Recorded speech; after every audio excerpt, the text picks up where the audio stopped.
전미수님, 오늘은 연중제 14주간 목요일입니다. 복음 묵상 함께 하도록 하시겠습니다. 성부와 성자와 성령의 이름으로 아멘. 오늘 복음 말씀은 예수님께서 제자들을 복음을 전하러 파견을 하시는 내용입니다. 바오로 사도는 파견 받았을 때 신자들에게 도움을 받지 않기 위해서 본인이 이 먹고 살 거는 본인이 일해서 해결했다는 내용이 있는데, 오늘 복음은 약간 예수님께서 파견하시면서 한 집에 받아들이는 집에 계속 머무르고 그 집에서 계속 거덜을 내라는 식으로 또 말씀을 하시고, 그러나 또 거저 받았으니 거저 주어라 라고 하시는데, 과연 이 모든 관계는 어쩔 수 없이 주고받음의 어떤 기브 앤 테이크가 들어가야죠. 근데 삼위일체가 만약에 물이다, 물, 수증기, 얼음, 그러면 거기에 주고받는 사랑의 원리가 어떻게 들어가겠어요, 그렇죠? 혹은 이 세 분이 그냥 똑같이 이렇게 앉아 계신다면 거기에 어떤 주고받음이 있을 수가 없죠. 다 충분히 하느님이면 부족한 것이 없기 때문에 주고받음이 일어나지 않고, 그러니까 관계가 일어나지 않고, 그러니까 사랑이 안 되는 거죠. 삼위일체를 실현하기 위해서 세상에 파견되는 이 제자들에 관한 이야기, 복음 말씀 함께 읽어보도록 하겠습니다. 마테오가 전한 거룩한 복음입니다. 그때 예수님께서 사도들에게 말씀하셨다. 가서 하늘나라가 가까이 왔다 하고 선포하여라. 앓는 이들을 고쳐주고 죽은 이들을 일으켜 주어라. 나병 환자들을 깨끗하게 해주고 마귀들을 쫓아내어라. 너희가 거저 받았으니 거저 주어라. 전대에 금도 은도 구리 돈도 지니지 마라. 여행 보따리도 여벌 옷도 신발도 지팡이도 지니지 마라. 일꾼이 자기 먹을 것을 받는 것은 당연하다. 어떤 고을이나 마을에 들어가거든 그곳에서 마땅한 사람을 찾아내어 떠날 때까지 거기에 머물러라. 집에 들어가면 그 집에 평화를 빈다고 인사하여라. 그 집이 평화를 누리기에 마땅하면 너희의 평화가 그 집에 내리고 마땅하지 않으면 그 평화가 너희에게 돌아올 것이다. 누구든지 너희를 받아들이지 않고 너희 말도 듣지 않거든 그 집이나 그 고을을 떠날 때에 너희 발에 먼지를 털어버려라. 내가 진실로 너희에게 말한다. 심판 날에는 소돔과 고모라 땅이 그 고을보다 견디기 쉬울 것이다. 주님의 말씀입니다. 그리스도님 찬미합니다. 그러니까 이 사도들이 한 집에 머물면서 줄 수 있는 유일한 것은 예수님의 평화인 거죠. 그러니까 예수님을 주고 그들이 그러니까 우리가 받은 가장 소중한 게 예수님이잖아요. 그렇죠? 그리고 우리 안에 예수님이 있는 거고, 복음 전파라고 하는 거는 결국에 내 사랑을 통해서 예수님을 드러내 보여주는 게 복음 전파인 거죠. 사람들이 그래서 나의 사랑을 보고 그리스도를 알아보고 이제 그리스도께로 다가올 수 있게 하는 건데, 그러니까 예수님이 우리가 성체를 거저받잖아요. 거저받았으니까 이제 거저 내어주는 건데, 또 거기에서 한 집에 머물면서 이제 받으라는 거죠. 그래서 다닐 때 뭐 전대에 돈도 가지고 다니지 말고 여벌 옷도 가지고 다니지 말고, 그러니까 이것이 어떻게 하라는 거야. 하느님의 섭리에 맡기라는 건데, 이제 사람들이 주는 걸 받으라는 거죠. 안 받으면 이제 굶어 죽는 건데, 지금까지 아직은 사제가 굶어 죽은 적은 2000년 역사상 아무도 없다고 해서 제가 첫 번째가 한번 돼볼까라는 생각은 전혀 없어요. 그러니까 아무튼 많이 봤죠. 너무 많이 봤죠. 그러니까 또 예수님이 좋은 말씀을 해놓으셨잖아요. 그리스도의 사람이라고 해서 또 그리스도의 일을 한다고 해서 물 한 컵만 줘도 하늘나라에서는 받을 상이 있다. 저에게 많은 것들을 보내주신 분들 하늘나라에서 다 갚아주시고, 저는 그냥 이렇게 이야기만 하고 퉁치는 거로 이렇게 넘어가는 거죠. 근데 중요한 것은 사랑이라는 게 우리가 이제 사랑은 주는 거야 라고만 이 생각을 한다면, 자녀 교육할 때도 내가 자녀들을 사랑했어 라고 하는데 자녀들은 나중에 커서 이웃에게 아무것도 나눌 수 없는 이기적인 사람이 됐다 라고 한다면 자녀를 사랑한 걸까요? 아닌 거죠. 그러니까 예수님이 말씀하시려고 하는 거는 사랑이라는 거는 주는 거 맞아. 근데 사랑이 완성되는 거는 그 사람도 줄 수 있는 사람으로 변하게 만들어야 돼. 기쁘게 줄 수 있는 사람으로 변하게 만드는 것이 사랑이지. 내가 사랑이라고 하는데 그 사람은 자꾸 점점 더 이기적이 돼요. 다른 사람을 이기려고 경쟁해서 막 죽기 살기로 하고, 예, 막 자기만 돈 더 잘 벌으려고 지금 뭐 아프리카에서 죽어가는 사람 신경 쓰지도 못하게 하고, 이제 뭐 이런 식의 그런 사랑은 사랑이 아닌 거고, 이 제자들이 이렇게 파견 받는 것처럼 우리 부모님들도 자녀들에게 파견을 받은 거거든요. 그래서 자녀들이 잘 나누어 줄 수 있는 사람으로 만들어야지. 자녀들이 점점 더 이기적인 사람으로 만든다면 그것은 예수님으로부터 파견된 모습이 아닌 거죠. 저의 입학 동기예요. 유재선 안드레아. 지금은 이제 수도회에 들어가서 신부님이 되셨는데, 오늘 보니까 CPBC 평화방송에서 인터뷰를 했더라고요. 거기서 자기의 성소에 대해서 이제 이야기를 한 거죠. 근데 이 유재선 안드레아 신부님은 뭐 저는 나이가 많아서 들어갔으니까 저보다는 좀 어린데, 바로 들어온 건데 그냥 무작정 들어왔대요. 그러니까 처음에는 아버지가 안 계셔서 어머니를 이제 모셔야겠다는 생각을 했었는데, 이제 초등학교 3학년 때 같은 방에서 신학생과 함께 자게 됐대요. 그러면서 신학생한테 신학생으로 사는 삶은 행복합니까? 이렇게 물어봤더니, 잘 들어봐. 신학생으로 사는 거 너무 행복해. 이렇게 거짓말을, 아니 맞는 말이겠죠? 한 거예요. 그러니까 얘가 이제 그럼 나도 신부가 돼볼까? 그냥 그렇게 하고 무작정 이제 들어온 거죠. 뭐 저랑은 2년 살았었는데, 제가 유학가 있을 때 그러니까 신학교에서 어떻게 보면 군대까지 갔다 오니까 8년, 거의 대학원, 이제 조금 있으면 신부님이 되는데, 신학교를 나왔다는 소문이 들리더라고요. 그러니까 이제 거기에서 아마 내가 들어가긴 했는데 계속 내가 이런 삶이 맞나? 내가 또 부모님도 모시고 어머니도 모시고 또 바깥 세상의 어떠한 것을 이렇게 다 내놓지를 못한 거죠.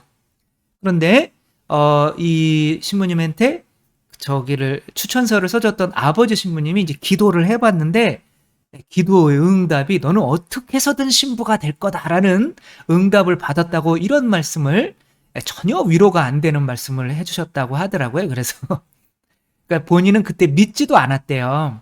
근데 어찌어찌 하다가 보니까 또 수도회에 들어가게 됐고, 또 그 수도회에서 여기 인터뷰하는 거 보니까 뭐 짐을 몇 번 정도 쌌냐면 한 1000번 쌌다고 그래요.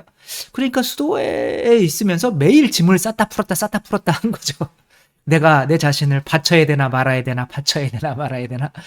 그러면서 이제 종신서원이라는 걸 하잖아요. 10년이 되면 수도원에서. 그러니까 종신서원을 할 때 내가 종신서원을 해야 되나 말아야 되나, 그러니까 내가 내 자신을 진짜 바쳐야 되나 말아야 되나, 내놓아야 되나 말아야 되나 할 때 무슨 음성을 십자가로부터 들었대요. 근데 뭐 저 같은 것도 그런 거죠. 그쵸? 저도 들어와서, 그래 너 나한테 많이 줬니? 난 너한테 다 줬다. 그리고 하니까 다 주셨네. 큰일 났네. 그러면 이게 공평하지 않잖아요. 그러면 저도 그럼 더 드려야겠네. 이렇게 더 주게 만드시는 거죠. 그러니까 예수님께서 세상에 파견 받으신 이유는 우리가 가지고 있는 것들을 털러 오신 거죠.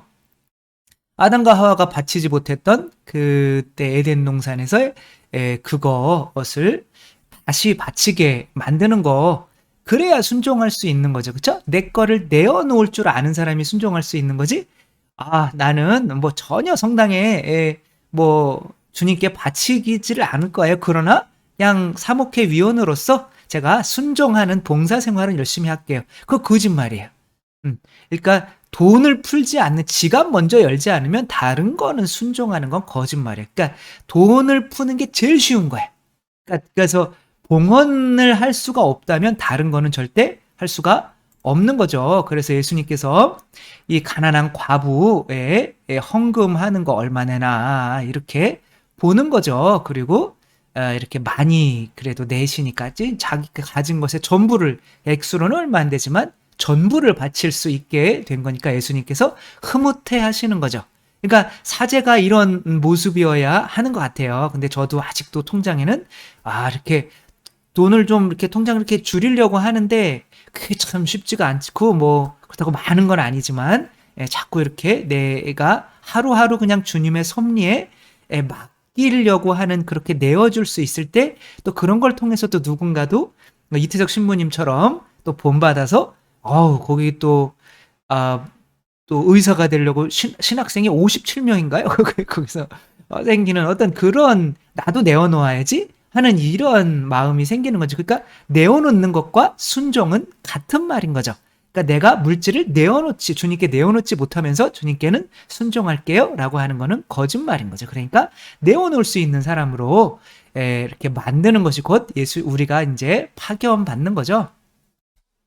아침 식사나 식사하실 때 들으시는 분들은 요거는 좀 건너뛰시면 굉장히 좋을 것 같아요. 이게 식사가 또 맛이 없게 만드는 장면이 있으니까 19의 금이에요. 아니 식전금 뭔 소리야. 아무튼 그렇게 어떤 할머니가 뭐 전에도 말씀을 드렸는데 40년 동안 산속에서 혼자 사시면서 고립되면서 조현병에 이제 시달리시는 거죠. 혼자 대화하고 뭐 이제 이성적이 이제 아니신 건데 이제 뭐 누군지도 몰라요. 그러니까 외국에서 오래 사신 것 같아요. 그 전에 그러니까 뭐 영어도 하고 여러 뭐 그런 것도 똑똑한 분이었다고는 하는데 산에서 혼자 이렇게 고립돼서 사는 거죠. 근데 취재진들이 왔는데 겨울에 산에 이제 움막에 이렇게 해놓고 사니까 너무 춥고 건강 상태가 너무 안 좋은 거예요. 자 이제 이상한 게 나와요. 그림 조심해야 돼요. 이거 보시면 안 돼요. 진짜 보시면 안 되는데 보셨죠? 보면 안 닿는다고 그러면 꼭 보더라고요. 원래 그런 거거든요. 그러니까 귤 껍질, 뭐 남들이 버린 음식 밑에서 주워 와서 이걸 끓여가지고 별로 보기 안 좋으니까. 아무튼 그렇게 해서 드시면서 40년 동안 사신 거예요. 요즘에 요런 세상에 이런 일을 많이 보니까 이런 게 너무 많이 나와서 죄송하긴 한데.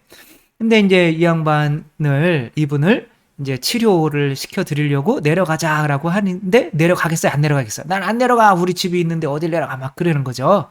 그때 이제 이분의 마음을 열어드리기 위해서 취재진들이 저는 여기서 진짜 감동했어요. 이분과 열흘 동안 그 추운 곳에도 텐트 치면서 함께 살아요. 그러면서 뭐 불때에서 할 때는 불도 떼주고 빨래할 때는 물도 끓여주고 하면서 이제 이분의 마음을 여는 거죠. 그러니까 이분이 어떠한 행위를 보일 것 같아요. 이게 한 집에 들어가서 그 집에서 계속 있으라고 하잖아요. 그죠? 그러면 근데 이분이 이제 드디어 자기의 밥을 나누어 주는 거예요. 여러분 이 밥을 먹어야 돼요? 먹지 말아야 돼요? 그러니까 우리가 자칫 하느님께서 우리가 봉헌하는 재물, 미사 때 봉헌하는 재물 혹은 11조를 뭐 좋아하실 거다. 그게 필요해서 달라고 하는 것처럼 착각하면 천만의 말씀 만만의 콩떡인 거죠. 하느님이 돈이 왜 필요해요? 하느님은 그런 거 진짜 쓰레기 죽을 주는 것처럼 싫어하실 수도 있어요. 그러나 하느님께서 억지로 먹어주시는 거예요. 왜? 그렇게 내어줄 줄 알게 될 때 순종도 할 수 있기 때문에. 그래서 하느님께서 바치라고 하는 거지 하느님이 뭐 필요해서 바치라고 하는 게 아니시거든요.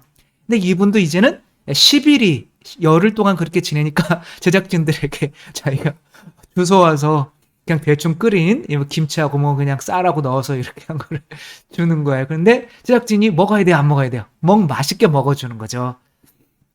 그 이태석 신부님이 그 나병 환자가 이제 너무 고마우니까 그들이 먹을 수 있는 호박 같은 거 이렇게 주니까 이태석 신부님이 너무 좋아하시는 어떤 이런 모습이 생각이 나더라고요. 그러니까 저도 주시면 다 받아요. 가난한 분이 주셔도 다 받아요. 왜? 과부의 헌금일 수도 있잖아요. 뭐 내일 뭐 굶어 죽으시면 내일 하느님이 알아서 해주시는 거지 뭐.